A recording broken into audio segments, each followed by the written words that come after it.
Kwanza kupitia sheria hizi mapema iwezekanavyo, na kama tulivyoshauriana jana, wabunge wengine wote mnaruhusiwa kufuatilia kwa karibu, mnaruhusiwa kushiriki baadhi ya hivi vikao, ili mradi kwenye maamuzi kamati yenyewe ndio itakuwa na maamuzi. Na kwa sababu kipindi cha asubuhi hatukutani, basi kamati hizi zitatumia muda wa asubuhi kuweza kupitia miswada hii.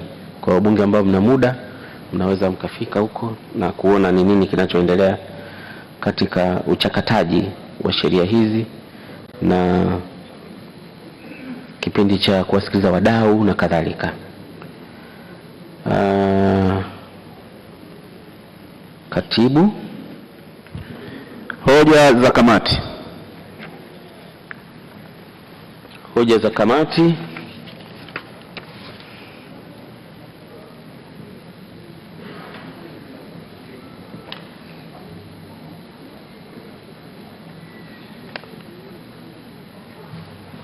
Namuita sasa mwenyekiti wa kamati ya maadili na madaraka ya Bunge, Mheshimiwa Mwakasaka, karibu sana.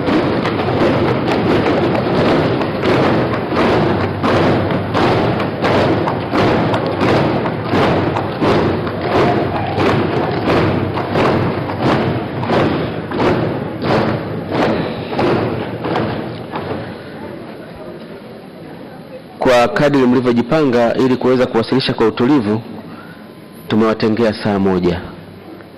Mnaweza mkatumia wastani wa nusu saa kwa hoja moja na nusu saa kwa saa nyingine.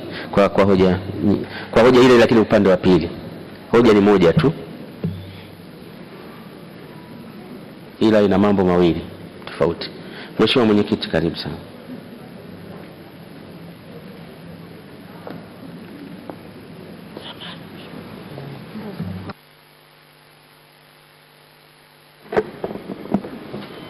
Asante Mheshimiwa Spika.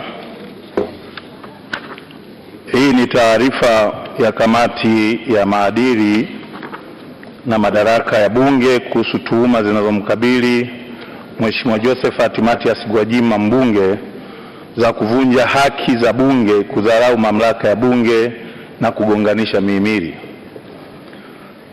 Mheshimiwa Spika, kwa mujibu wa kanuni ya 40 kwa mujibu wa kanuni ya 4 fasihi ya pili na ya 3 ya nyongeza ya 8 ya kanuni za kudumu za Bunge toleo la Juni 2020, naomba kuwasilisha mbele ya Bunge lako tukufu taarifa ya kamati kuhusu tuhuma zinazomkabili Mheshimiwa Josephat Mathias Gwajima za kuvunja haki za Bunge, kudharau mamlaka ya Bunge na kugonganisha mihimili. Mheshimiwa Spika, napenda kushukuru wewe binafsi kwa busara na hekima zako katika kuliongoza Bunge letu kwa ufanisi mkubwa. Aidha, tunakushukuru kwa namna unavyosimamia, kuulinda na kuutetea muhimili huu muhimu na juhudi zako kuhakikisha Bunge linathaminiwa na kuheshimiwa na kila mtu, hivyo kutekeleza majukumu yake ya kikatiba na kisheria bila kudhalilishwa, kuvunjiwa heshima na hadhi inayostahili. Mheshimiwa Spika, aidha napenda kumshukuru naibu Spika na wenye viti wote wa Bunge letu kwa namna wanavyokusaidia katika kutekeleza majukumu yako. Mheshimiwa Gwajima, Mheshimiwa Spika, kamati ilikutana tarehe 23 Agosti 2021 na tarehe 27 Agosti 2021 kwa ajili ya kushughulikia swala hilo kwa mujibu wa kanuni ya 4 fasihi ya kwanza A na B ya nyongeza ya 8 ya kanuni za kudumu za Bunge toleo la Juni 2020. Kwa urahisi wa rejea ninanukuu kifungu hicho 4.1. Kamati ya haki, maadili na madaraka ya Bunge itatekeleza majukumu yafuatayo: kuchunguza na kutoa mapendekezo kuhusu masuala ya haki, kinga na madaraka ya Bunge yatakayopelekwa na Mheshimiwa Spika. B, kushughulikia mambo yanayohusu maadili ya wabunge yatakayopelekwa na Spika. Mheshimiwa Spika, chimbuko la shauri. Shauri hili linatokana na kauli mbalimbali zilizotolewa na Mheshimiwa Josephat Gwajima kwa nyakati tofauti ambazo ni tarehe 25 Julai 2021, tarehe 1 Agosti, tarehe 8 Agosti na tarehe 15 Agosti 2021 akiwa maeneo ya Ubungo jijini Dar es Salaam. Kauli hizo zilinukuliwa kwa vyombo mbalimbali vya habari na mitandao ya kijamii, yani Twitter, YouTube, WhatsApp na Facebook. Mheshimiwa Spika, wakati naendelea, naomba taarifa yangu yote iingie kwenye kumbukumbu za Bunge, yani Hansard. Mheshimiwa Spika, zifuatazo ni miongoni mwa kauli zilizotolewa na shahidi ambaye katika kesi hii ni Mheshimiwa Josephat Mathias Gwajima, na nukuu kauli zake. Juzi kukawa na uvumi ka Twitter, sijui kalikuwa kanani kale, kanasema eti Gwajima hataruhusiwa kuingia bungeni mpaka achanjwe kwanza. Kalikuwa kanatembea. Baadaye Mheshimiwa ofisi ya Spika wakakanusha, wakasema hiyo sio Twitter yetu, ni uongo. Nikawa nasema mimi, hata kama ingekuwa kweli, mimi kuchanjwa hachanjwi mtu hapa, hachanjwi mtu hapa. Hata kama ingekuwa kweli kwamba usiingie, hachanjwi mtu hapa hata kwa dakika moja. Yani niko macho hivi, hata kwenye ndoto hunichanji. Baadaye nimeona ofisi ya Spika wakakanusha, wakasema sio kweli, lakini mimi nilikuwa nimejiandaa tu, sina wasiwasi. Bunge linaanza kesho. Kama zinaanza kesho, mimi sina wasiwasi. Hachanjwi mtu hapa, ikishindikana narudi hapa nyumbani. Mnanielewa Ubunge ni mzuri. Ubunge ni kusaidia wananchi. Ubunge una heshima. Ubunge ni jambo zuri, ila kuchanja hakuna. Mimi nikisema imeisha kuwa. Mwisho wa kunukuu, Mheshimiwa Spika. Mheshimiwa Spika, kauli nyingine zilizotolewa na Mheshimiwa Josephat Gwajima naomba ninukuu. Unaona Nabisha amepewa hela. Nataka mwanasayansi ambaye hajachukua hela aje hapa tujadiliane. Wale ambao mmeshachukua hela ya kidampa, hamna haja ya kuniambia chochote. Mwanasayansi ambaye hajachukua hela, ambaye hajala hela kwa ajili ya kuchanjwa, aliyechukua hela, utaniambia nini? Mmekula hela vya watu, unataka uwatimizie watu sawasawa na hela yao, na mimi siwezi kukubali kutoa watu kupata kafara wa Tanzania. Eti tuishi mahali hakuna taifa, watu hawazai, watu vichaa, watu wenda wazimu, alafu madini yetu na mali yetu vichukuliwe. Naendelea kunukuu, Mheshimiwa Spika. Mnajiuliza tunalazimishia nini? Kama ni hela kiasi gani kwa ajili ya roho za watu? Ni nini hiki mnafanya? Nataka mnijibu. Na mimi nasema atakaye nisemesha nitamsemesha mara mbili. Bahati nzuri niko kule bungeni, nasema humu na nasema kule, nasema nje, nasema ndani, sema juu ya paa, popote nitafyatua mtu mjengoni na mfyatua mtu nje, hakuna msamaha. It is between we lose of our nation or we have our nation. We can't negotiate in that perspective. Chanjo ya China haina chuma ndani ila wao. Sisi hatuwezi kuchagua chanjo ya Cuba wala China kwa sababu chanjo yao haina hela. Ya Johnson ni baba lao, inatanguliza dola mbele la Moderna.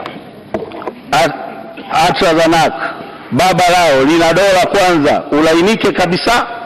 Unajiuliza nikatae? Mtakoma kama mmekula vya watu. Huwezi kuamua kwa maamuzi mepesi namna hii. We require time to research ya kutosha, na ifanywe na Watanzania, madaktari ambao hawajapokea pesa. ukimwona mwambie pesa hiyo, mwambie pesa mbadala wa chanjo ambazo ni za kimila kama China ya Cuba, kwa sababu ambazo watu hawawezi kukubali kwa sababu hazina hela. Naendelea kunukuu Mheshimiwa Spika. Kwanza watakaoanza na mimi ni watu wa makanisa ambao nao wamelipwa. Wengine utawasikia, huyo Gwajima kwanza ni mbunge wa kanisa. Ukiona mtu anasema Gwajima, sema pesa. Mwisho wa kunukuu Mheshimiwa Spika. Mheshimiwa Spika, kufuatia maelekezo yako ya kumuita Mheshimiwa Josephat Gwajima mbunge, aliitwa kwa njia ya hati ya wito, yani summons, chini ya kifungu cha 15 na 16 cha sheria ya haki, kinga na madaraka ya bunge sura ya 296. Vifungu hivyo vinatoa mamlaka kwa bunge kumuita mtu yoyote kufika mbele ya bunge au kamati kutoa ushahidi jambo lolote kama litakavyokuwa limefafanuliwa katika hati ya wito. Mheshimiwa Spika, uchamuzi wa shauri. Mheshimiwa Spika, bunge lina mamlaka kisheria ya kusikiliza na kutoa hukumu kwa makosa yanayovunja haki za bunge ambayo si jinai chini ya sheria hii. Mamlaka yapo chini ya kifungu cha 13 cha sheria ya kinga, madaraka na haki za bunge sura ya 296. Mheshimiwa Spika, uchambuzi wa hoja za msingi. Kamati ilifanya uchambuzi wa malalamiko yanayomkabili Mheshimiwa Josephat Gwajima ili kupata ukweli utakaoiwezesha kamati kufikia uamuzi. Katika uchambuzi, kamati ilijielekeza katika kupata majibu yafuatayo. Mheshimiwa Josephat Gwajima alitoa kauli zinazolalamikiwa, na je, kauli hizo zinadhalilisha nafasi ya mbunge na kushusha heshima ya bunge na viongozi? Hoja ya pili ilikuwa, je, zinachonganisha muhimili wa bunge dhidi ya muhimili wa serikali na wananchi, bunge? Tatu, je, zinaonesha dharau na kushusha heshima ya bunge, shughuli za bunge na uongozi wa bunge? Mheshimiwa Spika, katika kujibu hoja ya kwanza, kamati ilipitia na kuchambua ushahidi ufuatao. Picha za video zilizosambazwa katika vyombo vya habari na mitandao ya kijamii, yani Twitter, YouTube, WhatsApp na Facebook, vikimnukuu Mheshimiwa Josephat Mathias Gwajima katika nyakati tofauti ambazo ni tarehe 25, tarehe 1, tarehe 8 na tarehe 15 Agosti, akiwa maeneo katika jiji la Dar es Salaam akitoa kauli zinazolalamikiwa. Ushahidi wa maelezo ya mdomo wa Mheshimiwa Josephat Gwajima aliotoa mbele ya kamati. Mheshimiwa Spika, kamati iliona ushahidi wa picha za video zilizonukuliwa ambazo zilisambazwa kwenye mitandao ya kijamii. Ushahidi unamuonesha Mheshimiwa Josephat Gwajima akitoa kauli zinazolalamikiwa katika shauri hili. Mheshimiwa Spika, ushahidi wa video ni ushahidi wa kielektroniki ambao unakubalika kisheria kwa mujibu wa kifungu cha 40A kubwa na kifungu kidogo A ndogo na B cha sheria ya ushahidi, yani the Evidence Act Cap 6. Kifungu hicho, Mheshimiwa Spika, naomba nikinukuu kifungu 40A, kinasema, in any criminal proceedings, any information retrieved from computer system, networks or servers, B, the records retrieved from computer systems, networks or servers, or records obtained through surveillance of means of preservation of information, including fast mail machines, electronic transmission, and communication facilities, shall be admissible in evidence. Mheshimiwa Spika, Mheshimiwa Josephat Gwajima alifika mbele ya kamati na kuhojiwa siku ya Jumatatu tarehe 23 Agosti 2021 na siku ya Jumatano tarehe 25 Agosti 2021. Katika mahojiano hayo, shahidi alikiri kwa kinywa chake kuwa kauli zote zinazolalamikiwa alizitamka kwa maneno yake. Alisema, Mheshimiwa Mwenyekiti, na mnukuu, alisema, Mheshimiwa Mwenyekiti, kauli hizi ni zangu 100% zote kama zilivyo, na kauli hizi ni mahubiri ya kanisani. Askofu anazungumza na watu wake, mwisho wa kunukuu. Mheshimiwa Spika, katika utetezi wake alieleza kuwa alichokisema ni mahubiri ya kanisani na hao ni walali wa kauli zinazotolewa makanisani kujadiliwa mbele ya kamati. Katika ushahidi wake alieleza kama ifuatavyo, naomba kunukuu: niliyasema nikiwa kanisani, nasema kama askofu wa kanisa. Kauli yangu ni kanisani, wanafundishwa neno la Mungu. Niseme kweli, kosa kubwa linalofanyika ni kujaribu kuyakosoa mahubiri ambayo mimi ninawahubiri. Hili ni kosa. Hayo ni mahubiri, yatatafsirika kwa namna ya doctrine ya kanisa. Huwezi kuquestion mahubiri. Nielezee mbele ya kamati niliyohubiri kanisani. Makanisa mangapi yanakuja kuelezea mahubiri yao kwenye kamati ya bunge? Hii sio sawa, mwisho wa kunukuu. Mheshimiwa Spika, kamati itafakari kuhusu utetezi huo na kujiuliza kama kauli zinazotolewa katika nyumba za ibada zina kinga ya kuhojiwa na kamati. Katika kuliangalia jambo hili, kamati ilijielekeza katika masharti ya ibara ya 19 ya Katiba ya Jamhuri ya Muungano wa Tanzania ya mwaka 1977 inayohusu uhuru wa mtu kuamini dini atakavyo. Mheshimiwa Spika, kamati ilijiridhisha kuwa katiba imetamka kuwa mtu yeyote ana uhuru wa kuabudu, lakini pia imeelekeza kufuatwa kwa sheria za nchi ili kulinda usalama na amani katika jamii, maadili na umoja wa kitaifa. Ibara hiyo inaeleza kama ifuatavyo. Ibara ya 19 ibara ndogo ya kwanza: kila mtu anastahili kuwa na uhuru wa mawazo, imani na uchaguzi katika mambo ya dini, pamoja na uhuru wa mtu kubadilisha dini au imani yake. Kifungu kidogo cha 3: hifadhi ya haki zilizotajwa katika ibara hii itakuwa chini ya taratibu zilizowekwa na sheria ambazo ni muhimu katika jamii ya kidemokrasia kwa ajili ya usalama wa jamii, amani katika jamii, maadili ya jamii na umoja wa kitaifa. Mheshimiwa Spika, kamati iliendelea kutafakari kuhusu suala la haki na uhuru wa watu kwa mujibu wa katiba. Ibara ya 30 ya katiba inaweka mipaka kuhusu haki na uhuru wa chini ya katiba.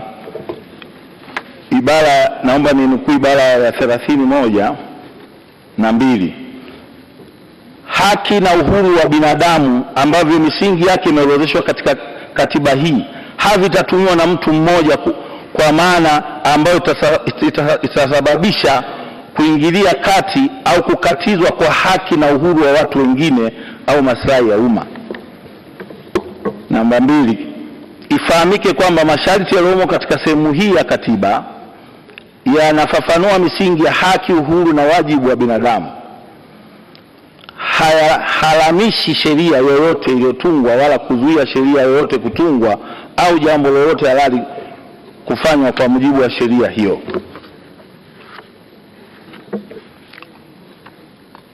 Mheshimiwa Spika, kwa kuzingatia mipaka ya haki na uhuru uliotolewa chini ya katiba, kamati inaona kuwa masharti ya ibara ya 30 ya katiba ni muhimu yazingatiwe ili kulinda na kudumisha ulinzi, usalama, amani katika jamii, maadili ya jamii au maslahi mengine ya umma. Mheshimiwa Spika, kamati ilijiridhisha kuwa mahubiri yanayotolewa, mikusanyiko ya dini au nyumba za ibada yanapaswa kuzingatia sheria za nchi na taratibu zilizowekwa kulinda amani, usalama na maslahi ya umma. Hivyo kauli zinazotolewa katika mikusanyiko hiyo, iwe wakati wa mahubiri au kwa vyovyote itakavyoweza, haziwezi kuwa na kinga ya kuhojiwa. Mheshimiwa Spika, kamati iliangalia shauri la jinai lililomkabili mchungaji Melkizedeki Bubelwa. Mchungaji huyu alihukumiwa kifungo cha miezi 6 jela na kulipa faini ya shilingi milioni 1 kwa kosa la kuwazuia watoto wake kwenda shule kwa madai kuwa neno la Mungu linakataza watoto kupata elimu dunia.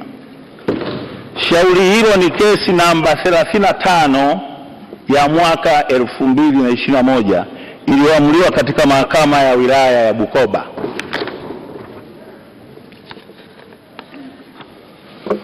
Mheshimiwa Spika, baada ya kuapishwa kuwa mbunge, baada ya mbunge kuapishwa, anaendelea kutumikia nafasi hiyo hadi ubunge wake utakapokoma. Upo ugumu wa kutenganisha cheo cha mbunge na nyadhifa nyingine ambazo mbunge anazitumikia katika mazingira tofauti. Mheshimiwa Josephat Gwajima ni mbunge wa jimbo la Kawe, hivyo haupo uwezekano wa kudai kwamba kuna nyakati ubunge wake unawekwa pembeni naye kutumika kama kiongozi wa dini.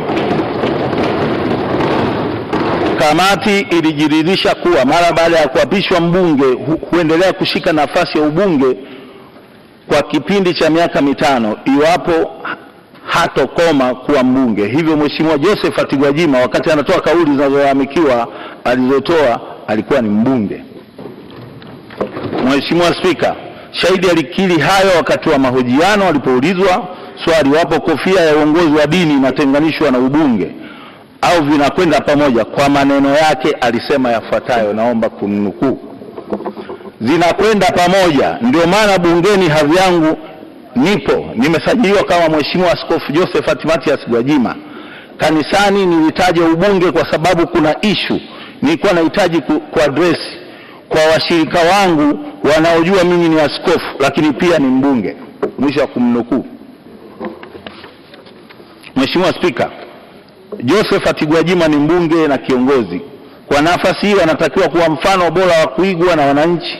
Kiongozi yote anatakiwa kujiepusha na vitendo vya kudharau na kudhalilisha bunge, mamlaka ya spika, serikali na viongozi wa serikali.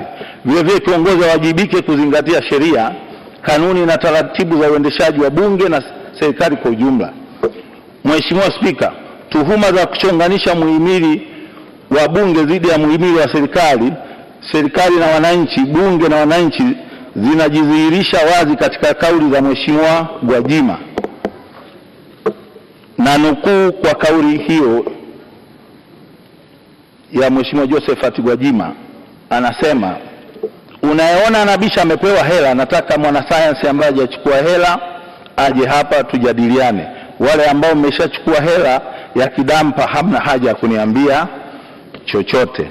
Mwanasayansi ambaye hajachukua hela, ambaye hajala hela kwa ajili ya kuchanjwa, aliyechukua hela ataniambia nini? Mmekula hela vya watu, unataka uwatimizie watu sawa sawa na hela yao. Na mimi siwezi kukubali kutoa watu kafara wa Tanzania eti tuishi mahali hakuna taifa, watu wazai, watu vichaa, watu enda wazimu, alafu madini yetu ni mali yetu vichukuliwe. Mwisho wa kunukuu.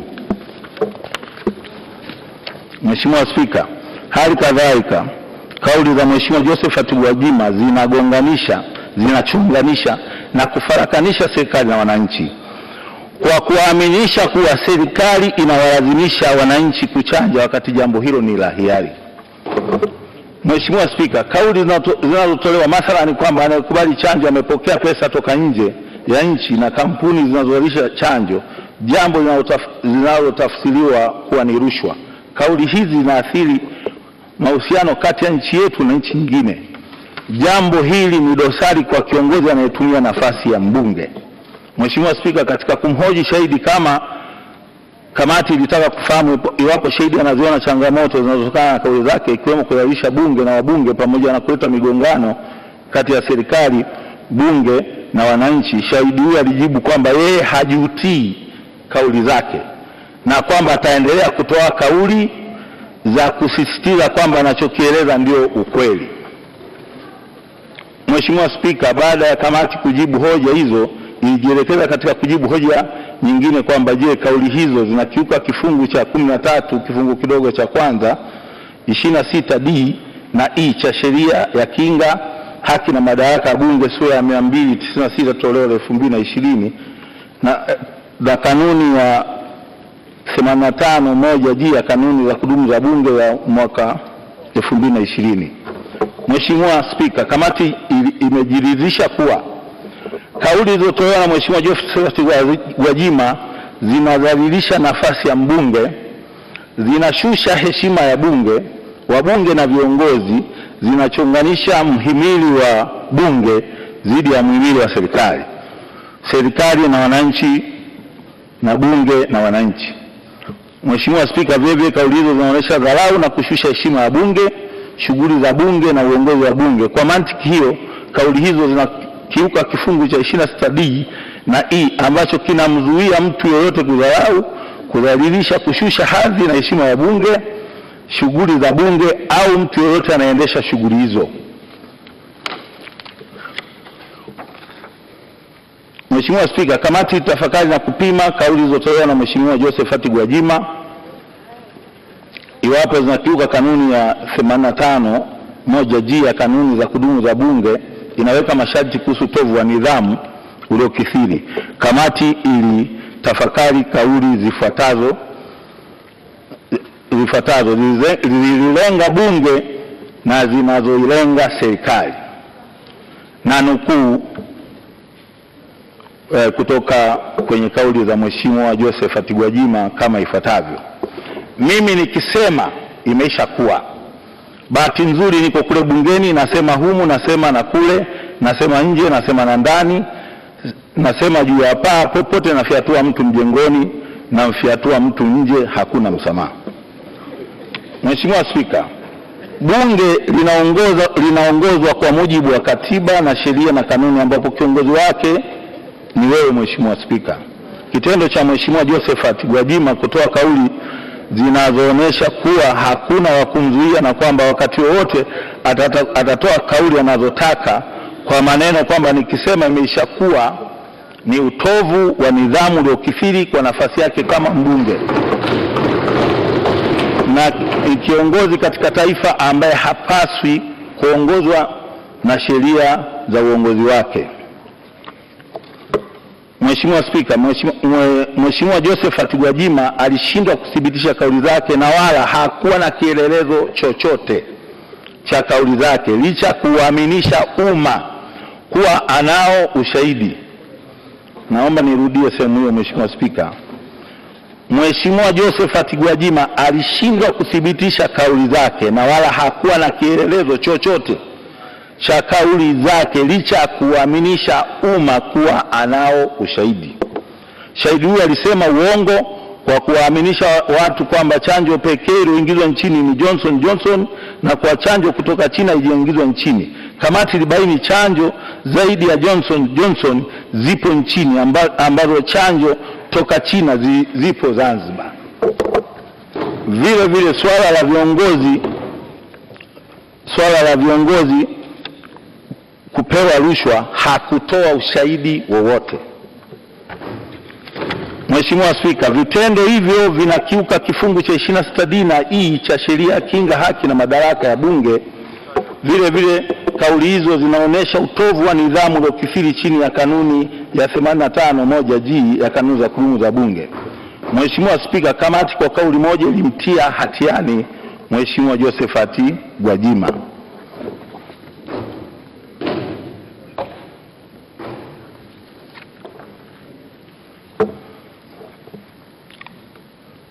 Mheshimiwa Spika, baada ya kutafakari kauli zilizotolewa